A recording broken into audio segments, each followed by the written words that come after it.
Hi, I'm a higher ed social media manager and I have a confession. I'm seeing all sorts of stuff on LinkedIn these days.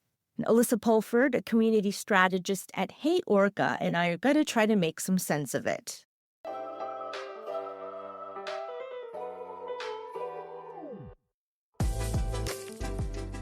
Welcome to Confessions of a Higher Ed Social Media Manager.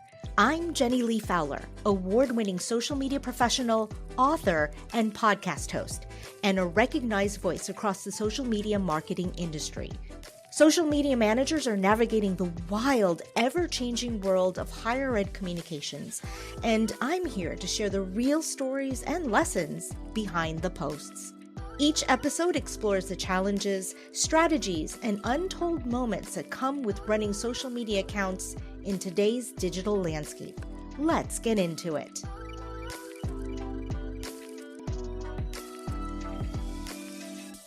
Alyssa, thank you so much for joining me on the podcast. Thank you for having me. I'm so excited. Yeah, I had just remembered that we had worked on another occasion, so it's great Yes. to be reconnected with you, and thank you for joining me this time in my world. Yeah, it's been a while, so I'm glad to be here. Yeah, it's a lifetime ago, but again, thanks. It's great to be reconnected with you, and Yes. and this time, you get to tell me, Alyssa, a little bit more about what you do. So tell us what you do for Hey Orca. Yes. So at HeyOrca, I am a community strategist. So I work on our newsletter. So we have a newsletter that goes out every Monday to Friday called the HeyOrca Brief. So I work Yeah, on that. I also work on our Facebook group where we've reached a milestone of just over 20,000 people in there. So that's amazing. amazing. And then we also have a customer community called the HeyOrca Stands. So customers of ours who I've noticed are very engaged, whether that be through social, our webinars, different things like that. I ask them to be a part of this other community. It's on Slack, and basically they get early access to our features. So they can Wow. test them. They have direct contact with our product team, which is really cool.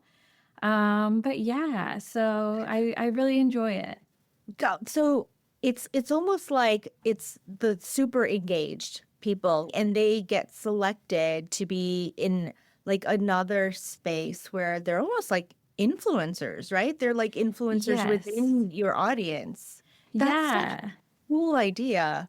Yeah, I love it because it's not like I'm looking for anyone that, maybe has like a major following or anything No, like that not at that, all. which It's is just fun because yeah, it's just people who like in our webinar, if I'm noticing like the same person keeps coming, I'll note their name down or on social if, the same people are yeah. commenting, different things like that. I'm like, I always have an eye on everyone. I mean, that is such a huge important step in community building. So I think we can Yes. all learn from that lesson, which is a great tip. I know that was not the reason I invited you on to the podcast, but seriously, that's a that's such a good thing to do, like a good step for any Yes. community building.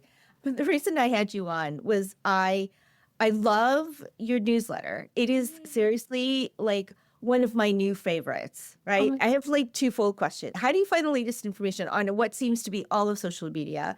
And how do you find the latest information on like platform specific, like LinkedIn, you know? Yeah, so this is probably the question I get so much because everyone's like, "Where are you getting this Yeah. information from?" We want to know. Yeah. Yeah. So I look in a few different places. At HeyOrca, we use Slack, and we have a Slack channel that has basically an RSS feed of social news. So it will pull from whether it be like Social Media Today, Social Media Examiner, Mhm. other social media blogs. It will kind of pull in whatever's been published in the past 24 Right. hours.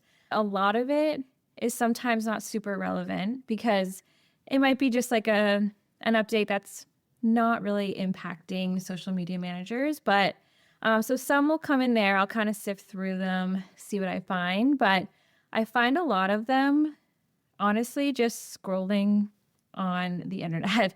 So I think it's helpful. I do follow like people like Adam Azari, who is always posting updates all the time on his Instagram. And if you're looking to stay up to date with Instagram specifically, he's an awesome person to follow because he's constantly going on his stories, talking about things. Usually when there's a big feature release, he's posting about it immediately. So I would say he's a really great person to look at. So I look at him a lot. I'll scroll through LinkedIn actually, and I find a lot of things there as well. In platform. Sometimes, Yeah. yeah. So sometimes when I see an update, I'll then like also Google it to make sure like, is You do this your real? research. Yeah. Of Yeah, course. like is this accurate? So yeah, I kind of look in a few different places. So usually every morning, that's what I do when I log on. I kind of see like, okay, what Yeah. happened? Sometimes there's nothing, and Right. that's great because then I can just be like, no new social news, don't worry about it. But for the most part, it's crazy that there's literally always something new. Always a change. Yeah, that's great. So I think that you confirmed something that, we might have already known is that in order to get this type of information, it's very manual, right? It's like Yes. you have to be paying attention to the internet, in all of the spaces. So what I love is that, I can't, always be paying attention to all of that stuff because there are other things, right? Like for my organization or your brand that you have to be paying attention to. But what caught my attention, you shared a recent newsletter that LinkedIn was experimenting with a suggested feed. So what does that mean for us, Alyssa? What does that entail? Yes. So I don't know about you, but my LinkedIn feed has been off. I am seeing like posts from people I'm connected with that are 3 weeks old. So it's kind of like I've kind of felt like there's been weirdness with the LinkedIn algorithm for a while. I mean, people have been talking about it, right? Like, Yes. Yeah. and joking about it, like, LinkedIn will feed me news that's 2 weeks old, or Exactly. yeah, And so been it's sort kind of we're like in a weird space right now with the algorithm with them. okay. So they recently released suggested feeds. So basically, it's like a topic-based feed based on your engagement history. So if there's like a certain topic you're usually engaging with or certain people, it will pull in all of this information into a suggested feed. But one thing about it is it's people outside of your network. So that's the one thing that's kind of like, It's okay, not I love necessarily people who you follow. exactly. So it's like on one hand, you're getting maybe more accurate information, things you actually want to see, but it's not necessarily the people that you want to keep up with, maybe. And this is so to use like maybe the vocabulary of another platform, it's sort of like in FYP. It's like a for you thing. Yes, totally. Okay. Yes. So I was looking at more information about it earlier today, and I did see you can turn it off. Oh, So if interesting. you, Okay. yeah, if you want to not have that, you can turn it off in your settings. So I feel like LinkedIn's trying to fix the algorithm in a way or make it maybe a little more customizable. But I think the main problem that a lot of us are seeing is that we're missing people's content that we actually follow. In real time. Like Yes. it doesn't feel relevant in the moment. Yes. I mean, because like in social media, 2 weeks is a lifetime, right? Exactly. So, It's like I see someone's update that they got a new job, but it was like 3 weeks old. And I'm like, oh my gosh, I didn't see this till right now. yeah. This episode is brought to you by Encora Connect, built with Element 451. If you've ever felt like your institution has more student data than you know what to do with, Encora Connect was built for exactly that problem. It brings together Encora's data science and EduVentures research, insight on nearly 8 million prospective students nationwide, with Element 451's AI-native CRM and Bolt's agent engine.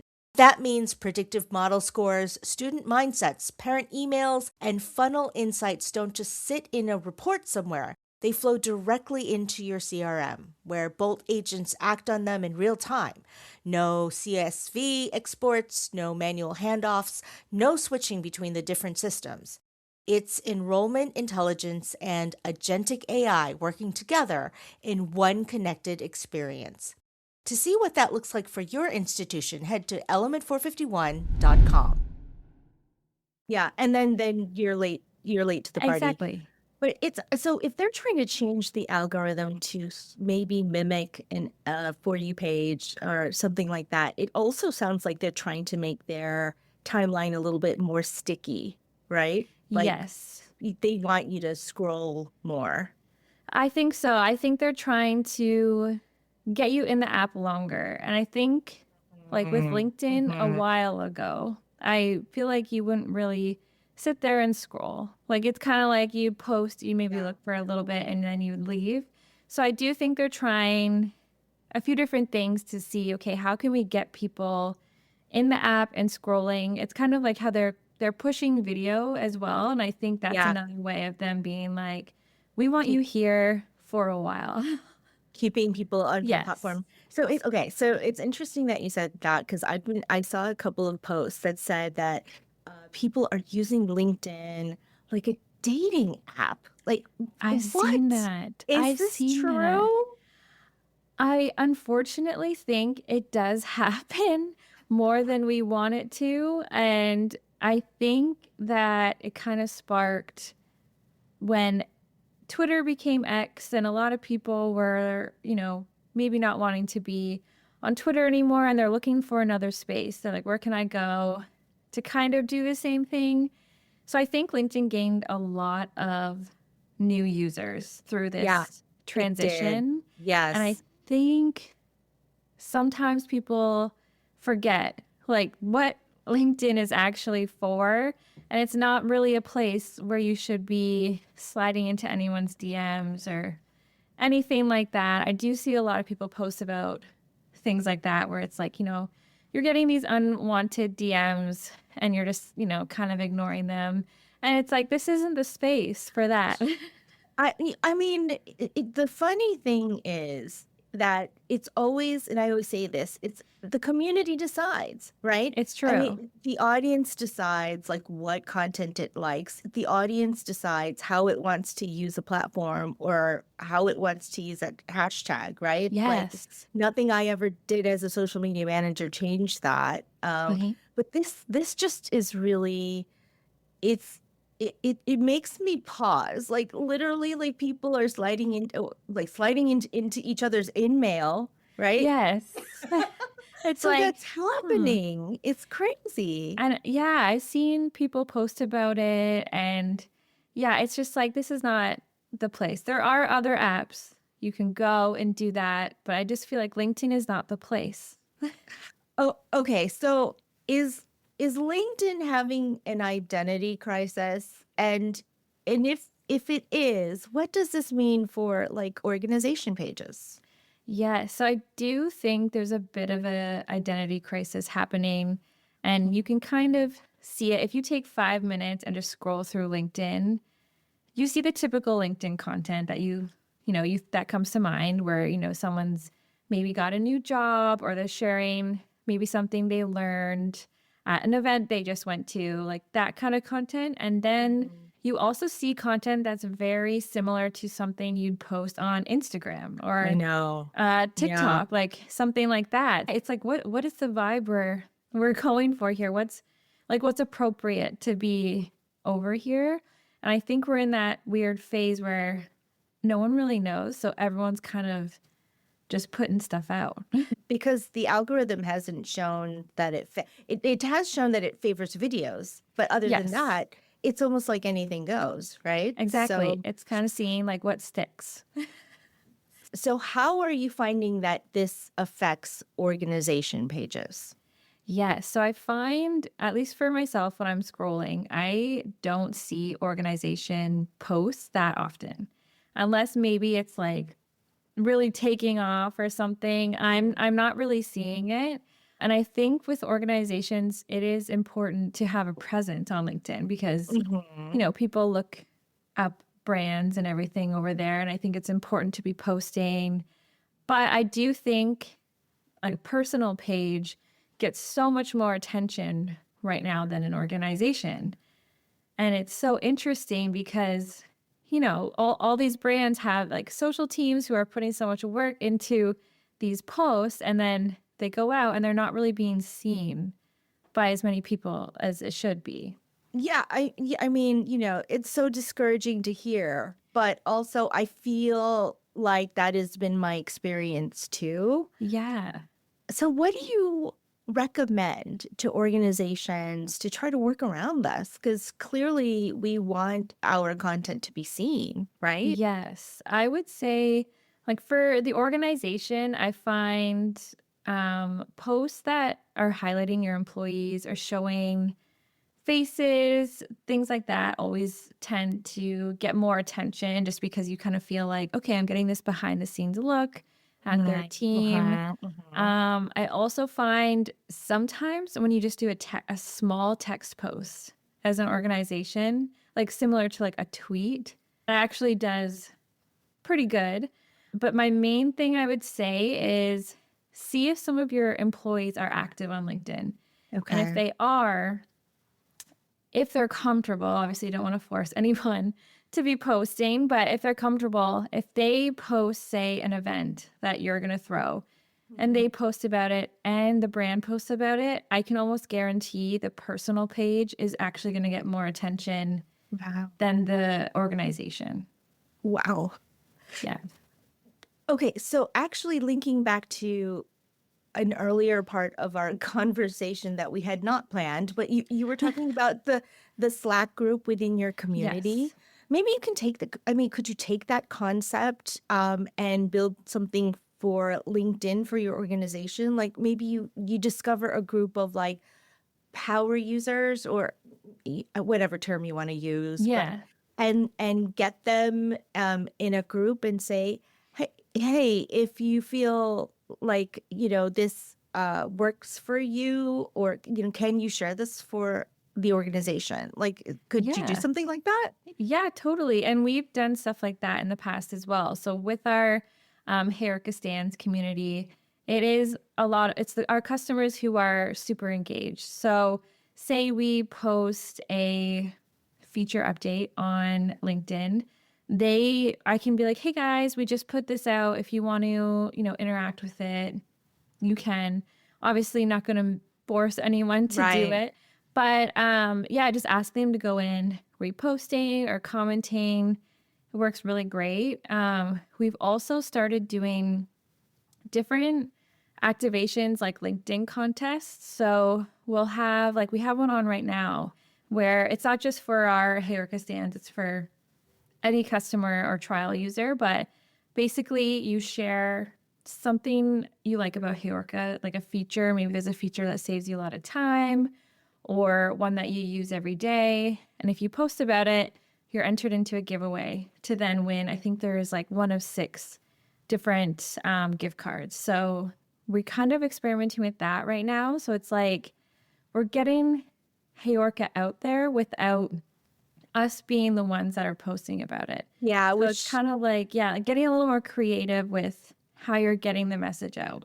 which is actually always the best way, right? Is Yes. for your community. So you're already doing that with your Hey Orca stands, is like having them share or amplify Yeah. your posts. Yes. And And I bet it's they always do, right? yeah, and it's great because sometimes we don't even ask; they just do it because they're already a part of this community of like they've already really fallen in love with our product. So we're giving them now this like inside access where they get early access to features, and I find it just kind of naturally happens. It's something that may take a while to build up, but once it's built, like people like to naturally talk. Oh, yes. And people like to feel special and Yes. a part of a community, and you've done that so Yes. well. And so you can sort of replicate that for your organization, for your LinkedIn presence. And that Totally. at the moment sounds like it's going to amplify or give you a greater reach than just you posting on your organization page alone. Yes, totally. Like when we have an event or something that we're going to throw, like we threw an in-person event in St. John's back in June. And obviously the HeyOrca page posted about it. But then people on our team also posted about it. So you're getting that information from multiple different sources. And I find, yeah, like if someone from our team posts about it, it just somehow gets more engagement. It's crazy. Okay, so I do have a question. I might be springing this on you a little bit, That's but okay. okay, I mean, I don't foresee LinkedIn going back to its total like briefcase social media platform days, right? I agree. Yeah. It seems to have evolved on from that. Yes. But I also don't see it completely becoming this dating app, right? So Yes. what do you think it's gonna where do you think it's gonna land? What do you think it's gonna be? Yeah. I think it will be like a happy medium of like an Instagram vibe and maybe the old school LinkedIn vibe, like something in the middle of that. So it's like we're still sharing those, like more like professional type things, but I think you can also have more of a personal spin on it. So it's like people are getting to know you as a person and getting to know your brand's personality more. So it's not, I think it will, and I think it's kind of here right now where it's not like a brand is very, like rigid and you don't really know the vibe that they're putting out. I think you can show that personality similar to Instagram where you can kind of show who you are over on LinkedIn. But I think people are fatigued with the like spamminess of it. So I think somehow that will have to change and like get rid of that. And then I think you'll have this nice platform that's like a nice mix of, your professional network, but also showing, that real side of you and that real side of your brand. And who those people are, Yes. aside of being professional or their Yes. titles. Exactly. I like that. I do. Me too. I Yeah. really I hope that for LinkedIn. And actually now I'm very curious. So if there are any listeners that have accepted a date through LinkedIn, Yeah. let us know in the comments. And Like, maybe are you married now? Like maybe it works. I don't know. I want the tea. I want the tea on Yes. that because if I really want to know if that's happening. Okay, so Alyssa, I ask all my guests, what is your confession? Okay, so I was thinking about this, and my confession is, even though I do work in social, I'm trying not to really be on social that much. And I think a lot of people probably can relate to this who also work in social, but like during the day, I'm looking at social and whatnot, but I feel like I'm in a space now where I'm like, okay, we don't need to be looking at it all the time. Let's put on app blockers. Let's try all the things to try to really separate from it. And I was like a die-hard TikTok person. I actually deleted my TikTok, which is insane because I was like, I need to just like narrow down the social platforms I'm using. So I'm still using Instagram and I'm like an OG Pinterest person. Like it's I the love millennial that. side of me. Yeah, I'm like, I Oh. love Pinterest. Gen Alpha all over Pinterest. Really? Yes. I mean, we can have that conversation another time, but love it. I think that there needs to be a Pinterest conversation had Mm-hmm. on this podcast because Gen Alpha all It's over so it. good. Oh my God, I'm so glad because it's like the one social platform that I think you can scroll and like smile. Yeah, and I like think it's very feel wholesome. good. Yeah, Yeah. it's very wholesome. I agree. But I love your confession. And Alyssa, I feel like the industry is going that direction. And I think that's so good because we've been talking about preserving our mental health and our mental wellness and how toxic social media can be when you're on it for that long. Totally. And so I love hearing that. And I've been hearing that more and more, which gives me a lot of hope, like boundary Yes. setting for social media Yes. managers. I'm seeing it a lot, which is good because, it can be very consuming when you have to kind of stay on top of trends and all these things. And it's like, you need to be able, when you're logging off, like separate from it, or, if you need to scroll, go somewhere else to scroll. Yeah, go lay in the grass, right? Yes. I could not agree more. So Yeah. thank you for sharing. I appreciate you taking the time to be on my podcast. Yes. Thank you so much for having me. This was so much fun. I love talking about all the things LinkedIn is going through. Thanks for listening to Confessions of a Higher Ed Social Media Manager. This show is a proud member of the Enrollify network, home to Higher Ed's largest collection of podcasts. Enrollify is where higher ed goes to grow, so be sure to check out our other podcasts, webinars, video clips, blogs, and more.